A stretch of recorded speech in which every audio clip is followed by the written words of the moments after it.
Okay, let's talk about the table curl. Let's begin. Yeah, my points about the table curl.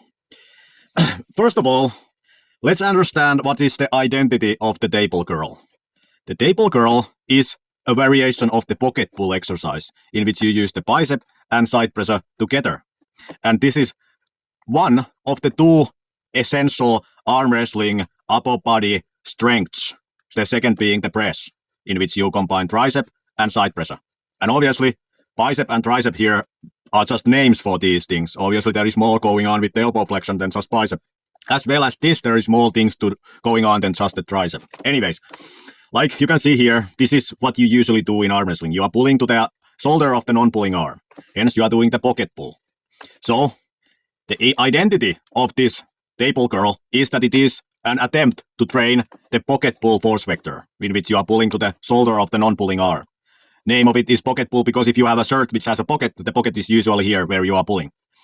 So, in that said, then the second point. Static doesn't always mean bad, because if static would always mean bad, then this would be bad, you know? But it is not bad, because he understands that he is training static strength, isometrics. Same thing here. In these lifts, which is also a pocket pull variation, as you can see from the cable, he is pulling to this shoulder and not to this shoulder. But if you observe when people do this with the heavy weights, this angle never changes. Hence, it is an isometric exercise. And you should also understand that deadlift is also an isometric exercise for the spinal erectors, you know? So there is, even in powerlifting, the deadlift has an isometric component in it. So it's not that isometrics, aka static, means the exercise is bad. When people many times talk about the table curl, they are saying that you are not even doing a dynamic movement in it many times. But note that the fact that you are not doing a dynamic movement just means the movement is isometric. And isometric does not mean it's bad. All right? Then, moving on. Compound lift does not also equal bad, you know? For example, bench press is a compound lift. And you can split it into its components. Same way, the table curl is a compound lift in which you are doing the bicep and side pressure together. And you could split it into its component, but since this is what you are going to do in the table, why would you split it into each component? The same way, the powerlifter, since this is what he is going to do in the competition, why would he split it to each component? He would perform poorly on the table if he just would have trained the components and not the actual thing, all right? So, compound lifts does not either mean that it is bad because it is a compound lift. These are not objectively better than this. Just like this is not objectively, these are not objectively better than this, all right? Then, what is bad? For example, these which I have went over in this channel, attempts to train the pronation, which do not actually have pronation in it, you know? So, what is actually bad is to try to train something in a way which doesn't actually train the thing that you are trying to train. That is bad, objectively speaking. Then, moving on. Cheating does not mean bad, you know? When you do a strict movement, it's a dynamic in most of the cases. It is quantifiable and hence comparable, meaning, for example, strict curls, because it's quantifiable, the numbers are comparable. You can compare your lift to somebody else's lift, and then we can have a conversation who was stronger in it. But non-strict movements, usually, the cheating comes because it turns into an isometric, at least partially, you know? The why cheating movements, you can do more weights on them, is because it is turning into an isometric movement, meaning when you go over the hardest position, you're usually keeping this angle locked and then doing the dynamic at the end only. And non-strict movement also are not quantifiable and hence non-comparable, because you cannot know how much of the dynamic movement you did isometrically. It's not comparable how other person did it and how you did it. But if you are fine with doing a partially isometric movement, and you are fine with the fact that what you did is not comparable to what others did, then there is nothing wrong with cheating motions and movement which are not trick. You know? The only issue comes if you are actually wanting it to be dynamic, and you wanting it to be comparable to others, and the result to be quantifiable.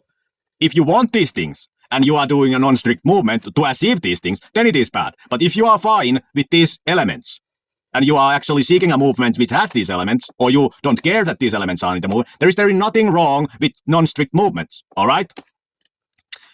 So cheating does not always equal bad. Then, strict versus non-strict. Let's look at it. To me, the thing is this. it does not make sense to take a non-strict movement and try to perform it strict, like here is the case. You should understand that this movement is by design not strict. And hence, if you really want a strict movement, you should just do the variation of the movement which is strict. Because this can never be as strict as this, you know? And same thing with here. It doesn't make sense to take this movement and try to perform it strict, because this can never be as strict as the strict variation. You know, this movement is by design non-strict. So if you want a strict movement, instead of trying to do this strict, which then messes up everything, just do this.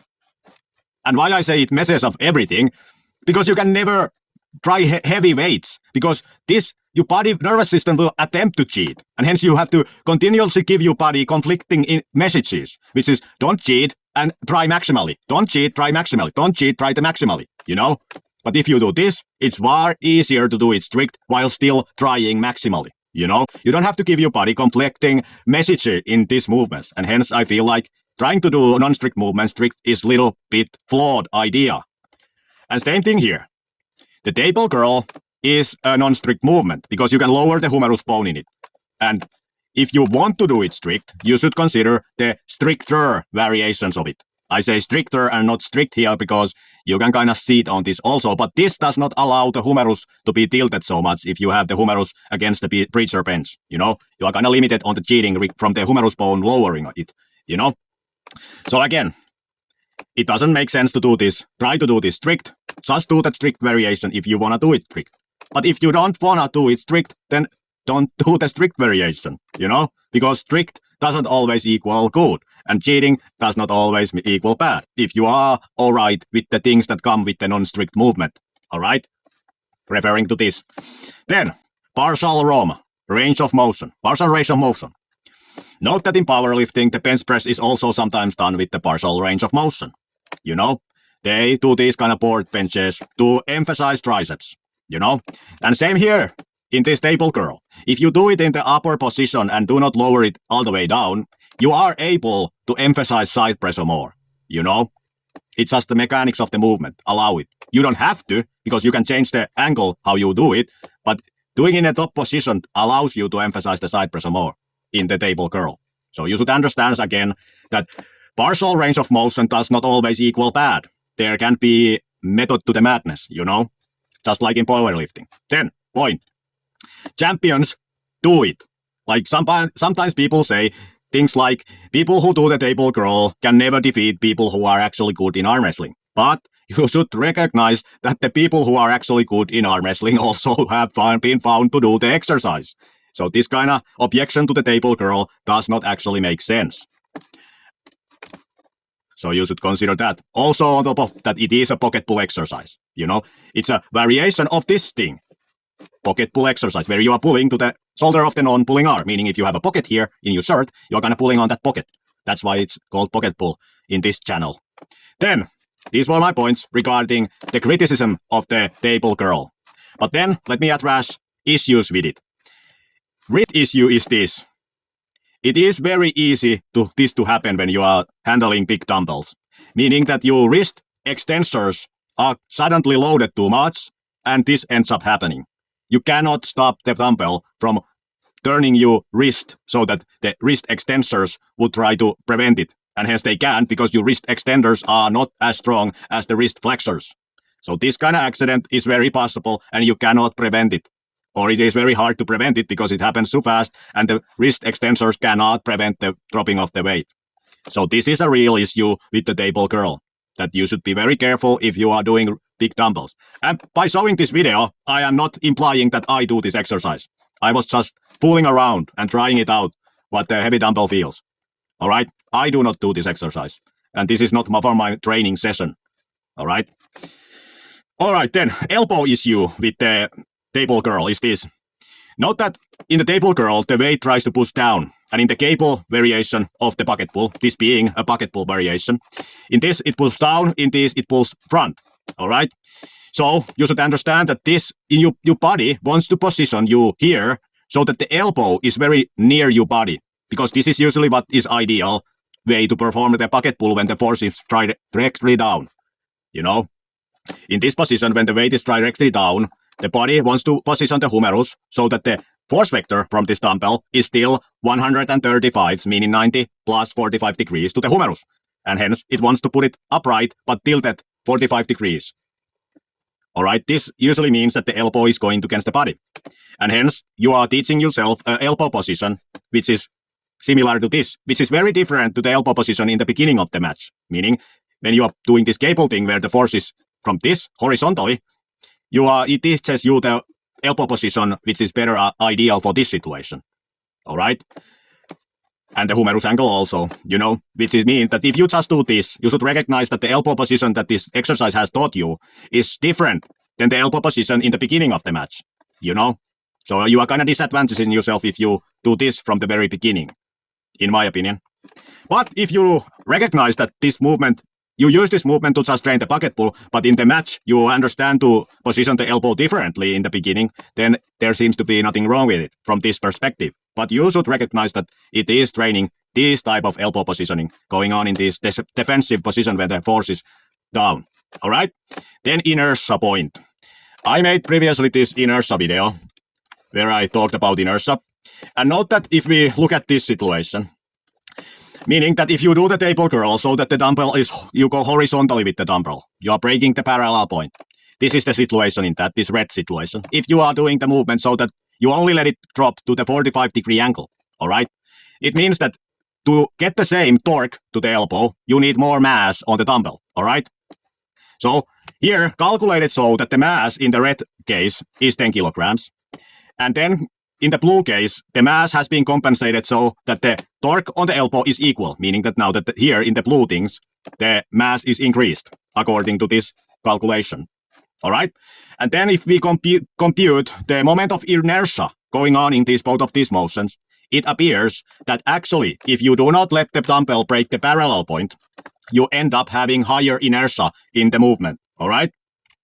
This can be detrimental for the side pressure things, because side pressure is kind of delicate thing and it's easy to injure things in it. So from this perspective, if you're training the pocket pull so that you don't break the parallel, it would actually seem like it is worse from the perspective of inertia.